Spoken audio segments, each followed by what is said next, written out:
Assalamualaikum warahmatullahi wabarakatuh. Perkenalkan, nama saya Regina Cahaya Mentari, absen 24 dari kelas 9F. Pada video kali ini saya akan membahas materi Pendidikan Kewarganegaraan kelas 9 semester 2, bab 3, bagian C, tentang mempertahankan Negara Kesatuan Republik Indonesia. Perjuangan mempertahankan Negara Kesatuan Republik Indonesia. 1. Perjuangan fisik mempertahankan Negara Kesatuan Republik Indonesia atau NKRI. Ancaman terhadap keutuhan Negara Kesatuan Republik Indonesia telah diproklamasikan pada tanggal 17 Agustus 1945 adalah kedatangan Belanda ke Indonesia. Kedatangan Belanda ke Indonesia dengan menumpang AFNEI mendapat perlawanan bangsa Indonesia, apalagi setelah secara terang-terangan Belanda mulai menduduki wilayah Indonesia. Berikut merupakan sebagian perjuangan melawan Belanda secara fisik untuk mempertahankan kemerdekaan. A. Pertempuran Surabaya tanggal 10 November 1945. Terjadinya pertempuran di Surabaya diawali kedatangan atau menyeratnya Brigade 29 dari Divisi India ke-23 di bawah pimpinan Brigadir Malabi pada tanggal 25 Oktober 1945. Tanggal 27 Oktober 1945, pemuda Surabaya berhasil memproklamasikan kekuatan sekutu.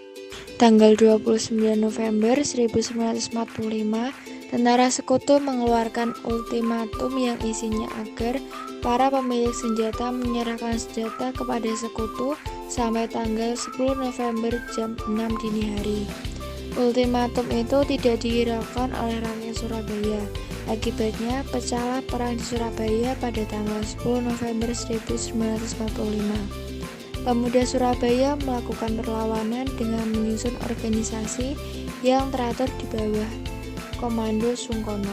Bung Tomo melalui radio pemberontakan mengobarkan semangat perlawanan pemuda Surabaya agar pantang menyerah kepada penjajah. B. Perlawanan terhadap agresi militer Belanda. Belanda berusaha menguasai Indonesia dengan berbagai cara. Berbagai perundingan yang dilakukan seringkali dilanggar dengan berbagai alasan. Untuk menguasai seluruh wilayah Indonesia, Belanda melancarkan agresi militer sebanyak 2 kali. Agresi militer pertama dilaksanakan pada tanggal 21 Juli 1947 dengan menguasai daerah-daerah yang dikuasai Republik Indonesia di Sumatera, Jawa Barat, Jawa Tengah, dan Jawa Timur. Agresi militer 2 dilakukan kembali pada tanggal 19 Desember 1948 yang diawali dengan serangan terhadap Yogyakarta, ibu kota Indonesia saat itu, serta penangkapan Soekarno, Muhammad Hatta, Syahrir, dan beberapa tokoh lainnya. C. Perang Gerilya. Perlawanan bangsa Indonesia juga menggunakan strategi perang gerilya, yaitu perang dengan berpindah-pindah tempat. Salah satu perang gerilya dipimpin oleh Jenderal Sudirman. Beliau bergerilya dari luar kota Yogyakarta selama 8 bulan, ditempuh kurang lebih 1000 km di daerah Jawa Tengah, Jawa Timur. 2.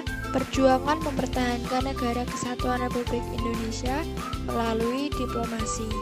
A. Perjanjian Linggarjati.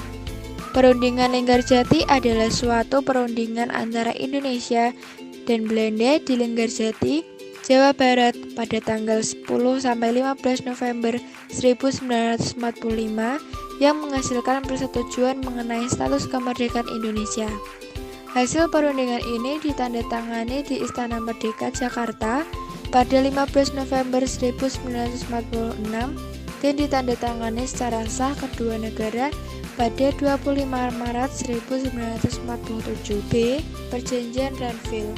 Perjanjian Renville diambil dari nama sebutan kapal perang milik Amerika Serikat yang dipakai sebagai tempat perundingan antara pemerintah Indonesia dengan pihak Belanda dan Komisi 3 negara, yaitu Amerika Serikat, Belgia, dan Australia sebagai perantaranya. C. Perundingan Romroyen. Titik terang dalam sengketa penyelesaian konflik antara Indonesia dan Belanda terlihat. Hal ini dikarenakan kedua belah pihak bersedia untuk maju ke meja perundingan. Keberhasilan membawa masalah Indonesia-Belanda ke meja perundingan tidak terlepas dari inisiatif Komisi PBB untuk Indonesia. D. Konferensi Meja Bundar.